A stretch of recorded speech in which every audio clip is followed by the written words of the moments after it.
जब शिव जी अपने भक्त के लिए खुद आए कोर्ट में गवाही देने के लिए, घटना जानकर आपके भी रोंगटे खड़े हो जाएंगे। कुछ ऐसी अद्भुत घटनाएं अक्सर हो जाती हैं कि महादेव पर उनके भक्तों का विश्वास बहुत अधिक बढ़ जाता है। आज की घटना महादेव के ऐसे भक्त की है जिसके एक पुकार में महादेव ने आकर उनकी मदद कर दी। तो दोस्तों, वीडियो में आगे बढ़ने से पहले महादेव के सभी सच्चे भक्त कमेंट बॉक्स में हर हर महादेव जरूर लिखें और इस चैनल को सब्सक्राइब करना ना भूलें। यह घटना है बिहार के चंपारण जिले में रहने वाले जतिन की। जतिन बैंक में नौकरी करता था और बहुत ईमानदार, दानवीर और मेहनती था। जतिन के परिवार में उसके पिताजी थे। उनकी उम्र करीबन 70 वर्ष की थी और उसकी माँ पिछले ही वर्ष इस दुनिया से चली गई थी। जतिन की माँ के जाने के बाद उसके पिताजी काफी अकेले हो गए थे। जतिन को भी कामों से फुर्सत नहीं थी कि वो अपने पिताजी के साथ थोड़ा वक्त बिताए। जतिन ने तय किया कि वो थोड़ा वक्त अपने पिताजी को भी देगा और फिर क्या था, उसने उन्हें केदारनाथ की यात्रा करवाने का निर्णय लिया। जतिन अपने पिताजी के साथ केदारनाथ की यात्रा के लिए निकल पड़ा। जतिन के पिताजी काफी खुश थे क्योंकि वो जतिन के साथ थोड़ा वक्त बिता पाए। केदारनाथ में बाबा केदारनाथ की पूजा कर वो दोनों वापस अपने घर लौटने लगे। रास्ते में जतिन को एक स्त्री मिली जो काफी बूढ़ी थी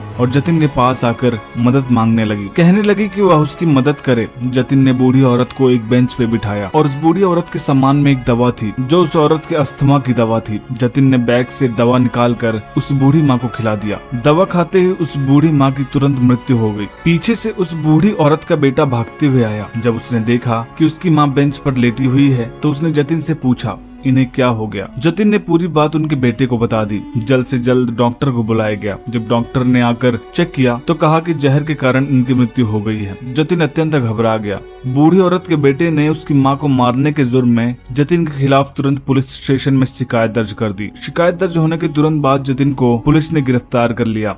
जतिन के पिता पूरी घटना से काफी घबरा गए थे। उन्हें समझ नहीं आ रहा था कि वह क्या करें। जतिन लगातार महादेव को याद करता रहा। उसने पुलिस को भी यह बात समझाने की कोशिश की कि दवा की जांच करवाई जाए क्योंकि मेरा ना तो उस औरत से कोई वास्ता है और ना ही उसके बेटे से, तो भला मैं उनकी क्यों जान लूंगा। जिस दिन जतिन को गिरफ्तार किया गया उसके अगले ही दिन उसकी कोर्ट में पेशी थी। कोर्ट में जाने के बाद जतिन ने अपनी बात जज के सामने रखी, लेकिन उसके पास कोई सबूत नहीं था। ना उसके पक्ष में कोई गवाही दे पाया, ना ही जतिन और उसके पिता के पास कोई भी सबूत थे अपनी बेगुनाही साबित करने के। समय बीतता गया। करीबन 25 दिनों बाद चौथी बार जतिन को कोर्ट में पेश किया गया। सभी सबूत जतिन के खिलाफ थे। जतिन बहुत घबराया हुआ था और मन ही मन महादेव को याद कर रहा था और यह कह रहा था कि आपको तो सभी बातें पता हैं, फिर भी मैं यहाँ फंस गया हूँ, प्लीज आप मेरी मदद करें। उस बूढ़ी औरत के बेटे ने ऐसा मुकदमा जतिन के ऊपर ठोक दिया था कि जतिन और उसके पिता उसके चंगुल से बच ना सके। कोर्ट की कार्यवाही बस